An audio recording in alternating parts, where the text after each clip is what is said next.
प्रधानमंत्री का local for vocal अगर कहीं धरातल पे देखना है तो पश्चिमी चंपारण में आइए और यहाँ देखते हैं एक आईआईटीएन जो आईआईटी का कोर्स कर करके जैविक खाद पर जैविक कृषि पर कोर्स कर करके अपने गांव की तरफ रुख मोड़ किए और कई बड़े बड़े कंपनियों में अनुभव प्राप्त करने के बाद विदेश की नौकरी को ठुकरा करके अपने गांव को, अपने राज्य को, अपने देश के विकास के लिए अपने गांव बड़निहार पहुंचे। नाम है विवेक प्रियदर्शी, जो कि आईआईटी का डिग्री लिए हुए हैं और अपने गांव के, अपने जवार के विकास करने के लिए तत्पर दिखाई पड़ रहे हैं और जैविक खाद से ये खेती कर रहे हैं जो कि काफी ही स्वास्थ्य की दृष्टिकोण से काफी ही अच्छा खेती उगा रहे हैं। ऑर्गेनिक फार्मिंग किसानों के लिए कितने फायदेमंद है और जिले में क्या स्थिति है? देखिए, जैविक खेती इसको ऑर्गेनिक फार्मिंग कहते हैं और किसानों के और प्रत्येक लोगों के स्वास्थ्य के लिए बहुत अच्छा है, क्योंकि उसमें जहरीले रसायन का प्रयोग नाम मात्र का होता है। हम जैविक तरीके से ही सारी चीज़ों की आपूर्ति खेतों में करते हैं। जहाँ तक बात पश्चिम चंपारण की है, तो इस साल जैविक प्रोत्साहन योजना हमारे यहाँ आई है। इसमें वर्मी बेड किसानों को देना है और प्रति बेड 5,000 रुपये का अनुदान है और अधिकतम 3 बेड एक किसान को मिल सकता है। उसके लिए ऑनलाइन आवेदन आ चुका है, वो वर्क परमिट जारी कर दिया गया है। कार्य की संबद्धता के उपरांत जो है उसमें भुगतान की प्रक्रिया प्रारंभ की जाएगी। जैविक खेती से स्वास्थ्य के लाभ के साथ साथ आप इसको निर्यात के लिए आपको ऑर्गेनिक सर्टिफिकेशन मिल सकता है और आपके उत्पाद का आपको अच्छा कीमत बाजार से प्राप्त हो सकता है।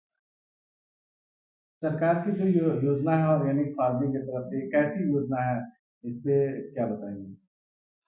ये अभी जो मैंने जैविक प्रोत्साहन की बात की है, लघु सीमांत कृषकों के लिए है। हम ये मान के चलते हैं उनके पास 1 या 2 पशु होंगे, तो उसके लिए एक छोटी सी योजना है और शायद ये ट्रायल बेस पे है। इससे सफलता के उपरांत तो जो है ये प्रचुर मात्रा में, अधिक संख्या में प्रारंभ होगा। अभी इसे लाभ कर लेने की ज़रूरत है और आप जैविक से आप ऐसे देखिए कि आप दुधारू पशु के साथ साथ उनके जो बायो प्रोडक्ट हैं उससे आप उसका खाद बना के अपने खेतों में प्रयोग कर रहे हैं, तो आपकी जो लागत खर्च है रासायनिक खादों पे वो कम पड़ती है। तो आपका लागत खर्च कर होने के कारण आपका उत्पादन और उत्पादकता अच्छा होता है और आपको ज़्यादा आमदनी प्राप्त होती है। देखिए, बिना पशुधन के कृषि की कल्पना मत करिए। या तो सारे जमीन को पशुधन और कृषि वानिकी, ये 2 ऐसी चीज है कि दोनों ही कृषि के साथ पूरक है। हमारे पास पहले होता था क्या नाम है, खेती बाड़ी। अब सिर्फ खेती बच गई है। बाड़ी में जो बागवानी होता था, बाड़ी में जो मुर्गी पालन था, बाड़ी में जो बकरी पालन था, बागरी में जो भैंस पालन था, बाड़ी में जो अन्य पशु पालन थे, वो तो सब समाप्त हो गए और सरकार उसकी जगह पर यंत्र लाती गई है। आज भी सरकार से मेरा आग्रह है, बड़े बड़े अधिकारी बैठे हुए हैं, बड़े बड़े राजनेता बैठे हुए हैं, जरा सोच लें कि अगर आपने मिट्टी की ऐसी दुर्दशा होती रही, कृषि में वानिकी को नहीं लाया गया, तो देश ये एम्स और वेदांता खोलने से यहाँ का स्वास्थ्य ठीक होने वाला है। पहले मिट्टी की मर्यादा बदलिए और मिट्टी की मर्यादा बदलने के बाद देखिए एम्स में कितने लोग घटते हैं। लेकिन समय लगेगा, अब तो बिगड़ने को तो बिगड़ चुका है, क्योंकि 60 के दशक से आज तक हमने जमीन में की तासीर को जो खराब किया है, जमीन की मिट्टी की मर्यादा जो खत्म हुई है, सबका असर हमारे प्रभाव पर है। पर्यावरण पर देख लीजिए कितना बड़ा प्रभाव पड़ रहा है। जब बारिश नहीं हो रही है बारिश हो रही है, जब जाड़ा नहीं पड़ रहा है जाड़ा पड़ रहा है।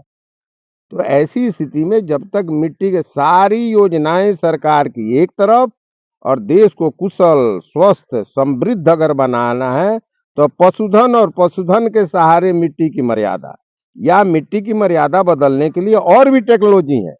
योजनाएं चली, हरी चादर बिहार में चली, क्या हुआ, क्या हर्ष हुआ उस योजना का? ऐसे भी योजनाएं चले। और योजना जब भी सरकार बनावे, भाई आपके पास कुछ किसान भी तो हैं, उनको बैठाइए ना, बैठ करके बात तो करिए।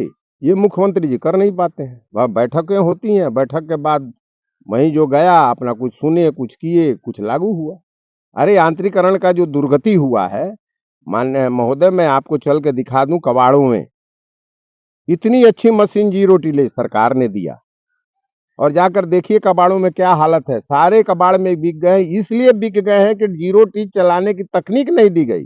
अपने गांव में गाय तो पाले ही है, गाय से दूध तो लेते ही है और उसके दूध से गोबर मिठाई बनता है, मिठाई के साथ साथ दही घी भी निकलता है और उसका गाय का जो अपशिष्ट है यानी कि जो गोबर होता है उससे वह खाद तैयार करते हैं और खाद तैयार करने के बाद और उससे उससे वह गोबर गैस निकालते हैं। गोबर गैस निकालने के बाद जो भी उससे बच जाता है वह वर्मी कंपोस्ट खाद के रूप में इस्तेमाल करते हैं और उसी से वह खेती कर करके अच्छा फसल उगा रहे हैं। इसका जीता जागता उदाहरण विवेक प्रियदर्शी और उनके पिता आलू पांडे है, जो कि उन्हें पद्मश्री से पद्म विभूषण से भी पुरस्कृत किया जा चुका है उनके पिताजी को अच्छी खेती के लिए।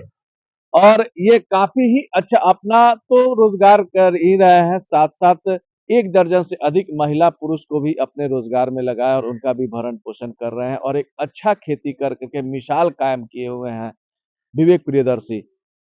बेतिया से दर्श न्यूज के लिए आशीष कुमार।